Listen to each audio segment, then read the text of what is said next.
کہتے ہیں کہ قیامت کے دن ایسی نمازیں انسان کے منہ پہ ماری جائیں گی. تو یہاں پہ یہ چیز بجائی گئی ہے کہ نماز میں خلوص کا ہونا، یعنی آپ خلوص سے اللہ تعالیٰ کی عبادت کے لیے جو ہے اللہ تعالیٰ کو یاد کریں، اور اسی کی جو دنیاوی چیزیں ہیں، دنیاوی کہانیاں، ان کو چھوڑ کے صرف خلوص سے جو ہے اگر اللہ کو سجدہ کریں تو وہ سجدہ جو ہے وہ 1000 گنا جو ہے اس کا ثواب موجود ہے.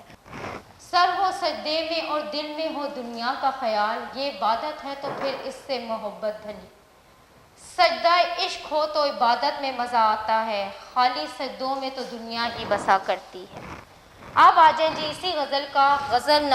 شعر نمبر 3. کس طرح آنسو میں نہاتے ہیں غم کوشاں، اب آب گرم میں تو نہ انگلی ڈبوئیے. کس طرح غم اٹھانے والا، غم گوشہ کا مطلب ہے غم اٹھانے والے، رنجیدہ، غم برداشت کرنے والا. آب گرم کو کہتے ہیں گرم پانی. مفہوم ہے اس کا کہ میں حیران ہوں کہ دکھی اور غم زدہ لوگ کس طرح اپنے آنسو میں نہاتے ہیں، کیونکہ یہ تو اتنا گرم پانی ہے کہ اس میں انگلی نہیں ڈبوئی جاتی. اس میں انہوں نے یہ بات اس چیز میں دیکھیں، آنسو جو ہوتا ہے وہ کوئی بھی اتنا گرم نہیں ہوتا کہ اس میں جو ہے انگلی ڈبو تو آپ کا ہاتھ جل جائے. یہاں پہ انہوں نے مراد لی گئی ہے جو تکلیفیں انسان برداشت کرتا ہے، جو تکلیفیں انسان سہتا ہے، جن تکلیفوں کا انسان جو ہے وہ مقابلہ کرتا ہے، وہ اتنی تکلیف دہ ہوتی ہیں جس کی اذیت جو ہے وہ کبھی کبھی برداشت جو ہے وہ انسان کی باہر ہو جاتی. یہاں پہ دیکھا جائے تو میر نے اپنی زندگی کے حوالے سے بات کی ہے. آپ کو میں نے بتایا تھا پہلے میں تعارف میں ان کے کہ میر جو تھے وہ ان کا جو بچپن ہے وہ بہت برے حالات میں گزرا. 11 سال کے جب تھے تو 11 سال سے پہلے تک جو ہے ان کے والد اور چچا کا انتقال کے بعد ان کی زندگی بالکل ہی چینج ہو گئی. ان کے جو 11 سال کے تھے تو انہیں گھر سے نکال دیا گیا، انہیں در بدر کی ٹھوکریں کھانی پڑی. بھائیوں نے جائیداد اپنے قبضے میں کر لی، اور اس کے بعد 11 سال کی عمر میں انہوں نے ایک نواب کے پاس، 11 سال کی جو عمر ہوتی ہے وہ بہت چھوٹی عمر ہوتی ہے. ہم اس میں جو ایج مانتے ہیں وہ بچوں کی ایج مانتے ہیں، اور انہیں 1 روپے کے لیے ایک نواب کے پاس جاب کرنی پڑی. اس کے علاوہ دلی کا تباہی، اس میں ان کا گھر کا لٹ جانا، جوانی بیٹی کی موت اور ان کی بیوی کا ان کی آنکھوں کے سامنے مر جانا، یہ ساری ایسی چیزیں تھیں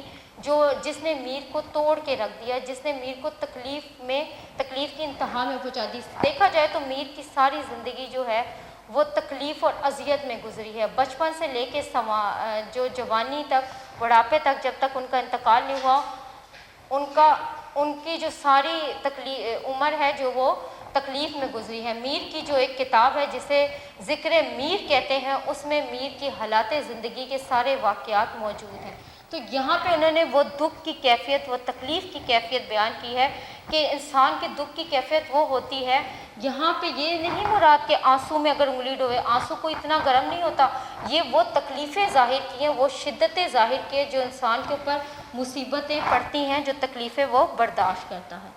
اس کا حوالہ شعر ہے: مجھ کو شاعر نہ کہو میر کے صاحب، ہم نے درد و غم کتنے کیے جمع تو دیوان کہا. ضبط غم اس قدر آسان نہیں ہے حالی، آنکھ ہوتے ہیں وہ آنسو جو پیے جاتے ہیں. اس ایک ٹوکری مٹی کو ڈھوئیے. بہت خوبصورت ان کا شعر، جس میں انہوں نے حقیقت بیان کی ہے، جس میں خاک مٹی سے بنا ہوا جسم، ڈھوئے کا مطلب وہ اٹھا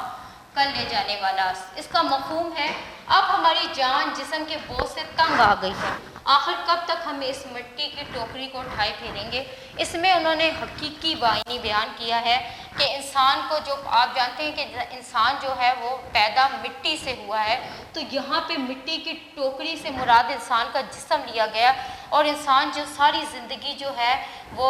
تکلیفیں جب برداشت کرتا ہے، یعنی گناہوں میں اس کی سرزد ہوتی ہے، بچپن سے جوانی تک کا سفر کرتا ہے تو اس کو اتنا محسوس نہیں ہوتا، لیکن جب جوانی سے بڑھاپے تک کا وہ سفر کرتا ہے تو اس کو یہ احساس ہونے لگتا ہے کہ میں نے اپنی ساری عمر جو ہے وہ اس طریقے سے کام میں گزاری جس طریقے سے مجھے نہیں گزارنی چاہیے تھی. جس کام کے لیے، آپ کو یہ بات تو پتہ ہے کہ اللہ تعالیٰ نے ہر انسان کو جو دنیا میں بھیجا ہے وہ کسی کام کے لیے، کسی مقصد کے لیے بھیجا ہے، اور جب وہ کام اس کا ختم ہو جاتا ہے تو اس کو واپس بلا لیا جاتا ہے. تو یہاں پہ بھی انہوں نے اسی چیز سے مراد لی ہے کہ میں جو ہوں اب تکلیفیں برداشت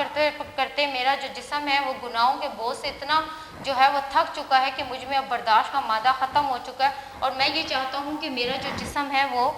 میری جو روح ہے وہ میرے جسم کو آزاد کر دے، اور میں جو ہوں مٹی ہوں تو مٹی میں ہی مل جاؤں۔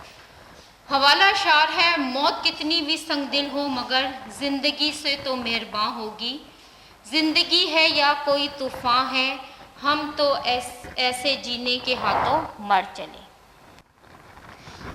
اب ہے جی آپ کا اس غزل کا مفہوم اور معنی، یعنی پانچواں شعر: آلودہ اس خاک کے جو آلودہ اس گلی کے جو ہوں خاک سے تو میر، آب حیات سے بھی نہ ولے پاؤں۔ آلودہ گندا آب حیات ہوتا ہے زندگی دینے والا پانی، آپ کہتے ہیں کو اور حیات کہتے ہیں زندگی دینے والے پانی کو۔ اس کا مفہوم ہے کہ میرے پاؤں محبوب کی گلی کی خاک سے آلودہ ہوئے، سادہ پانی تو کیا اگر آب حیات سے دھونے کے لیے کہیں تو بھی میں نہ دھوں۔ اس میں بھی دو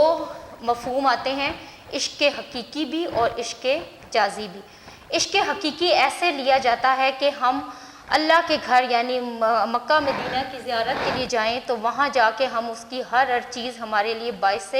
عقیدت کا باعث ہوتی ہے، ہم وہاں پہ جو پھرتے ہوتے ہیں وہاں کی جو نعمتیں اللہ تعالیٰ نے وہاں عطا کی ہیں، آب زمزم ہے جی، کھجوریں ہیں وہاں کی، وہ بڑی جو ہے برکت والی مانی جاتی ہے۔ تو یہاں پہ جو حقیقی معنوں میں یہ لیا جاتا ہے کہ میں نبی کے کوچے میں اگر گیا تو وہاں کی جو مٹی ہے وہ بھی میرے لیے اتنی باعث برکت ہے کہ میں اس مٹی کو دیکھتا ہوں تو میں اتنا خوش ہوتا ہوں کہ مجھے اگر کوئی آب حیات جو ہے، آپ یہ بات جانتے ہیں کہ حضرت خضر علیہ السلام نے آب حیات کا پانی پیا ہوا ہے، اور ان کے بارے میں یہ بات مشہور ہے کہ دنیا میں یعنی اس دنیا میں جو انسان جو زندہ ہے وہ حضرت خضر علیہ السلام ہے، اور حضرت خضر علیہ السلام جو ہیں وہ آب حیات ان سے منسوب ہے، ان سے ایسے منسوب ہے کہ آب حیات کا پانی حضرت اللہ تعالیٰ نے حضرت خضر علیہ السلام کو عطا کیا، یعنی انہوں نے اس جو نہر ہے یا جو آپ چشمہ کہہ لیں، آب حیات ایک چشمے میں ہے۔ آپ کی معلومات میں یہ اضافہ کرتی بھی چلوں کہ آب حیات کے بارے میں یہ بات بولی جاتی ہے کہ آب حیات جو ہے جس جگہ واقع ہے اس کو بحر ظلمات کہتے ہیں، لیکن یہ بحر ظلمات کہاں ہے یہ کوئی بندہ نہیں جانتا، لیکن یہ کہا جاتا ہے کہ وہ زمین پہ موجود ہے۔ اور آب حیات میں نے آپ کو بتایا، آب پانی اور حیات زندگی دینے والا حضرت خضر علیہ السلام موجود ہیں، اور وہ ہر اس انسان کی اللہ تعالیٰ ان کو بھلائی کے لیے اس قوم کے لیے بھیجتے ہیں جن کو اللہ نے راہ راست پہ لانا ہوتا ہے۔ تو یہاں پہ انہوں نے اس بات کا اشارہ اس طرف دیا ہے کہ میں جو اپنے نبی کے یعنی اپنے ایک سچے عاشق رسول ہونے کی انہوں نے یہ بات دی ہے کہ میں اس نبی کی گلی سے ہو کے آیا ہوں، اور اس نبی کی گلی کی جو مٹی ہے وہ میرے پاؤں کو لگی ہے، اور وہ میرے لیے مٹی بھی جو ایسے ہے جسے میں سر آنکھوں پہ لگاؤں تو بھی کم ہے، تو میں اس کے لیے پانی کیا سادہ کیا مجھے اگر کوئی آب حیات بھی دے تو میں اس سے پاؤں نہ دھوں۔ مجازی معنوں میں یہ اس طریقے سے آتا ہے کہ محبوب سے الفت کا جو ہے وہ تقاضا انہوں نے نبھایا ہے کہ میں اپنے محبوب، میرے لیے میرا محبوب اتنا کوئی جو ہے وہ ضروری ہے یا اتنا امپورٹنٹ ہے کہ میں جب اس کے کوچے یا اس کی جھلک دیکھنے کے لیے تو مجھے اپنے محبوب کی جو ہے وہ جھلک نظر نہیں آئی، اور پھر میں نے مسلسل اس کی گلی کے چکر کاٹنے شروع کر دیے، اور اس کی وجہ سے جو میرے پاؤں جو تھے وہ اس کی گلی کی مٹی سے جو ہے وہ آلودہ ہو گئے۔ تو میرے لیے جو ہے محبوب نہ صحیح لیکن اس کی گلی کی جو مٹی ہے وہ بھی کسی جو ہے بابرکت چیز سے کم نہیں۔ میں نے آپ کو اس کے دونوں معنی بتا دیے ہیں، اور ان کو آپ دونوں معنی کے حساب سے تشریح میں لکھ سکتے ہیں۔ اب اس کا جو حوالہ شعر ہے وہ یہ ہے: کچھ یادگار شہر گر ہی لے چلیں، آئے ہیں اس گلی تو پتھر ہی لے چلیں۔